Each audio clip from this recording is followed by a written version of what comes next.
There are four basic elements of trim that we need to add to complete the building.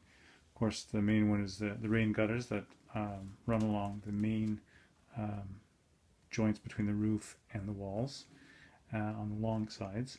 And on the front-facing sides, we'll have just plain flashing that nicely covers the edge. Along all the edges of the door openings, we need a bit of trim, similar to the flashing. And there's a cap that runs along the center of the peak of the roof all the way along. So I tried to figure out what the best way to do that would be. And focusing first on the rain gutter, I thought, well, we'll look at some different channel products. But what I've found, whether it's evergreen or plastruct, the channel designs are always flat. In other words, they don't have tall sidewalls. You can get them in all kinds of widths, but no matter what widths you get, they're very shallow. So they don't really work well for gutters.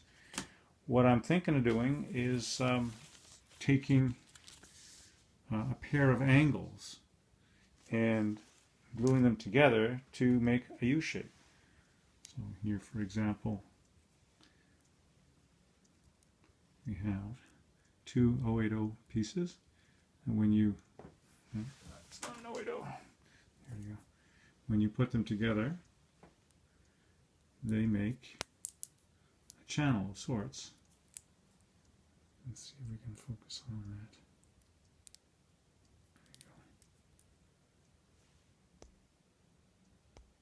There you go. Non-focus. Well, you get the idea. So this also will make a nice rigid piece when they're glued together. They're kind of flimsy, very flexible like this.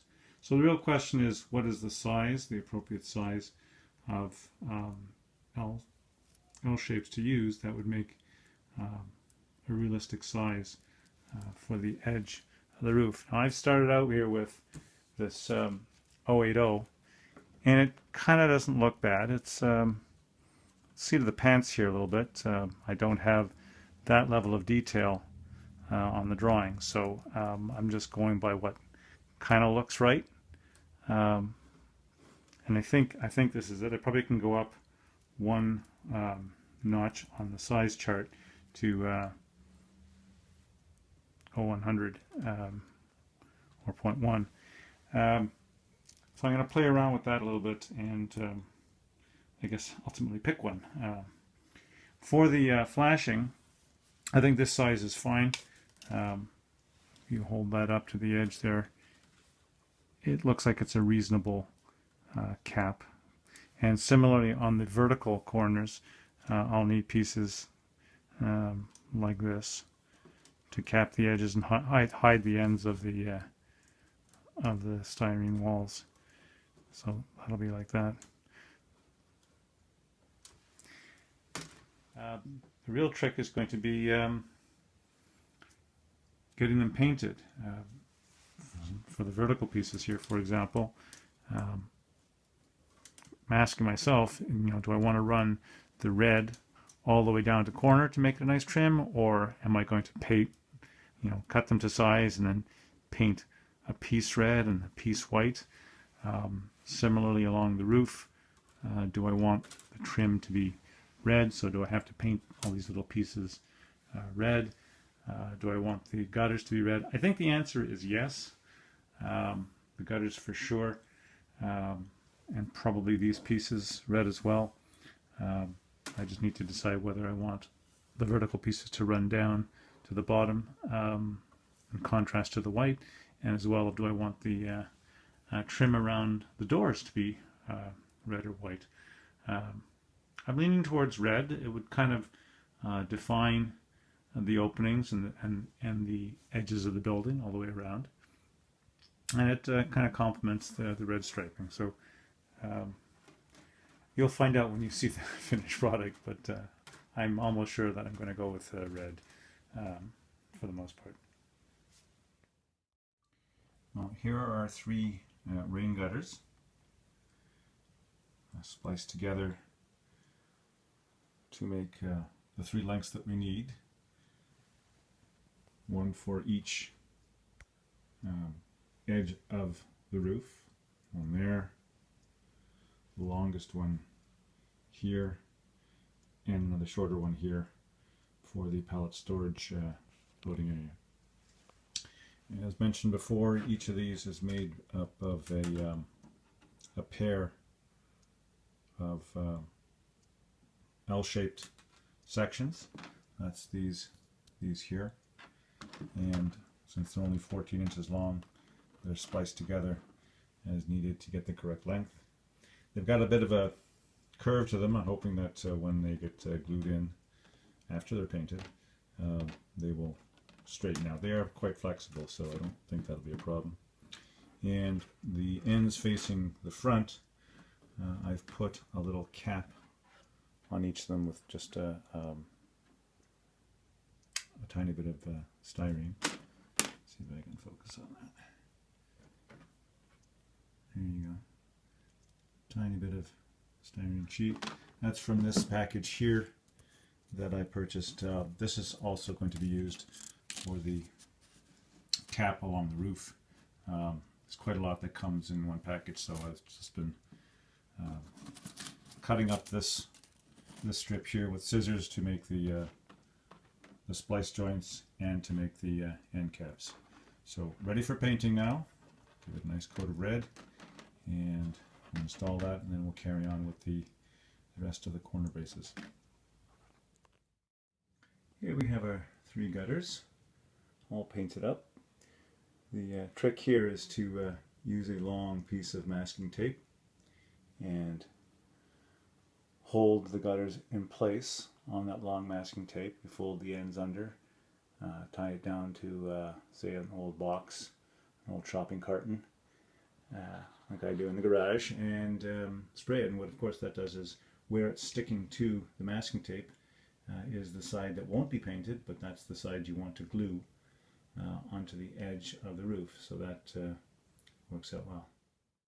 Well, here we are partway through our detailing exercise. You can see that we've got the gutters on now along the roof edges, all 3 locations.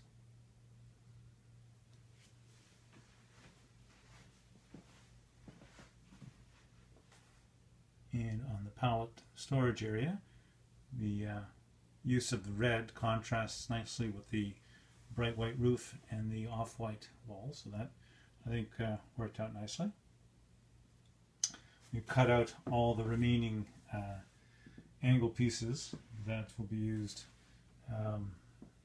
for the corner trims along the roofs and the vertical posts, and around all the door openings. All the pieces have been cut out, ready for their trip to the garage for a light coat of red. And then once those are dry, they'll be installed, and all that part of the trim will be done. One of the lessons learned here is that this paint takes a long time to dry and remains tacky for a bit, so when you try and glue it in place with a solvent type glue, some of the paint can come off on your fingers, so you'll notice there's a bit of paint here from my fingerprints as I was gluing this piece on. So after I tried to glue this one on unsuccessfully, I let the paint dry another few days, and then it was easy enough to put the rest of the gutters on without getting paint anywhere. This isn't a big deal here. It can be touched up with a bit of white, or since there'll eventually be some weathering, it really won't be noticeable. One of the other lessons learned was that these gutters, since they're made up of paired angles, you can see here there's a butt joint. Here, let me see if I can find it. There it is, where the 2 pieces butt together, basically. When I was doing this, I hadn't thought of doing a lap joint to avoid having butt joints like that. So in the end, having done the U-shapes like that, I was forced to use a butt joint. Not the best thing to have, but in the end, it doesn't look too bad. Once we've got all the corner piece trims installed, what we'll have left to do is install this bit of trim along the center point or peak of the roof. For this I'm using 010 by 1/4 inch wide strip styrene. Very flexible because it's so thin, so I'm going to attempt to bend it a little bit to give it a peak, so it follows the peak of the roof, so when it's glued in, it doesn't ride high on either side. Once that's done, all that will be left is to add the downspouts underneath all the rain gutters, and for that we're using 060 square strip styrene, and this package has more than enough pieces in it to put in all the downspouts along or underneath all the gutters to the ground. Be spaced probably about 6 inches apart or something like that. And I think we're going to paint those red as well. They'll stand out, look quite nice. Alright, you see we're making progress here. We've got some downspouts installed. Corner trim is in. We've got some trim around the doors. And just want to point out here, when installing the downspouts, we need to scrape off a little bit of paint, tiny bit of paint, otherwise the glue won't adhere very well. To do that, we've got some handy little micro files that are very useful in getting in and scraping off just enough paint along the inside ridges between the ribs that the downspouts will adhere to.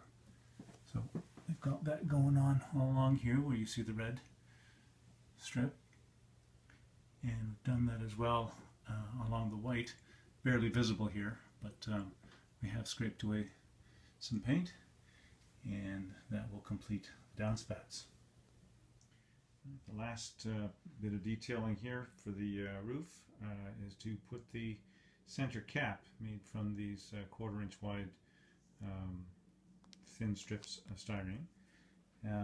I've measured out 3 pieces to fit the length of the roof, but you want to give it a peaked shape, and there's many ways to do that. I'll show you one right here. Just taking a sharp edge, not sharp as in will cut, but sharp as in defined, and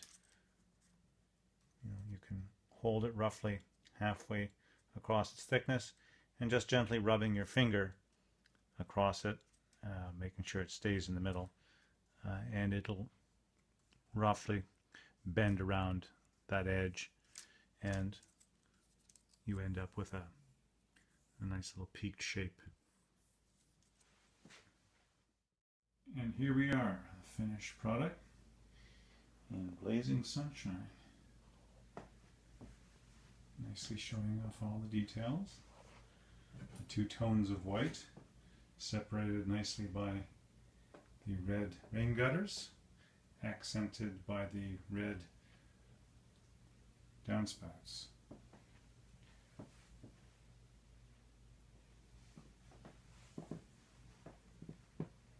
Red trim around the doors.